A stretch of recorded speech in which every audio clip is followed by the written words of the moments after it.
Saudaraku yang dikasihi Tuhan, apapun yang dilakukan oleh Tuhan Yesus, itu selalu menjadi teladan bagi kita.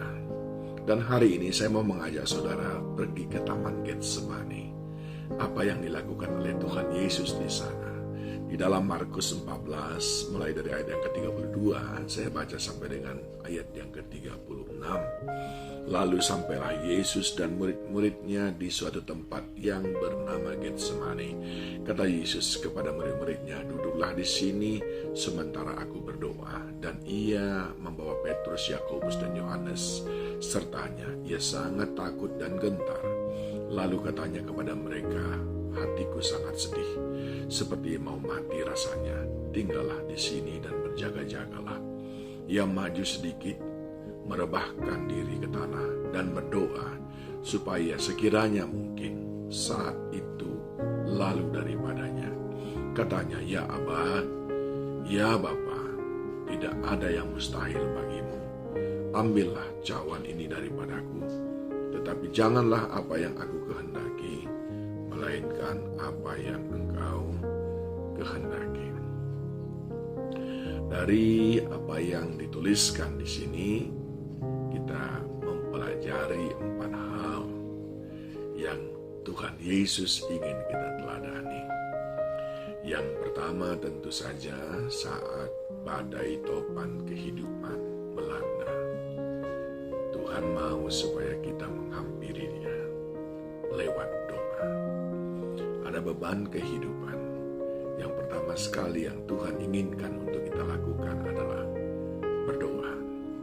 Berdoa kiranya menjadi senjata pertama dan juga senjata pamungkas kita, andalan pertama dan juga andalan terakhir kita dalam menghadapi berbagai macam tantangan kehidupan.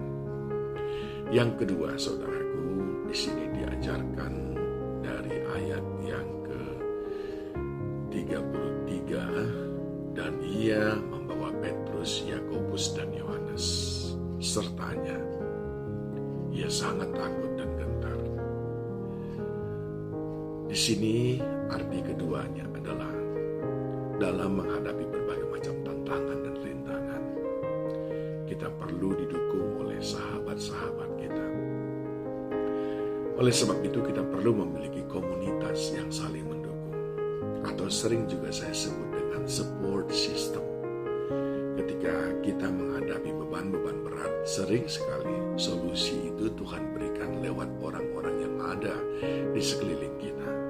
Atau kalaupun bukan solusi, paling tidak membuat kita mampu bertahan, mampu melihat bahwa sehabis hujan pasti terbit pelangi. Saat kita bersama-sama, kita saling mensupport, saling menguatkan. Ingat, yang pertama ketika beban kehidupan datang, senjata pertama dan senjata terakhir kita adalah doa. Kekuatan doa melebihi segala-galanya. Yang kedua, saudaraku, ketika beban kehidupan datang, maka kita membutuhkan support system ataupun orang-orang yang mendukung kita. Oleh sebab itu, yang kedua, miliki komunitas di dalam Tuhan, lewat komsel, lewat persekutuan-persekutuan, keaktifan saudara di gereja, itu sangat-sangat menentukan. Dan yang ketiga, saudaraku, yang Yesus ajarkan kepada kita di sini, kita perlu mengakui, jangan menyembunyikan keadaan kita.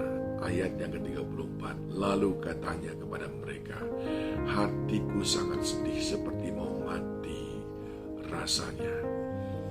Lalu ia maju sedikit, merebahkan diri ke tanah dan berdoa supaya sekiranya mungkin saat itu lalu daripadanya.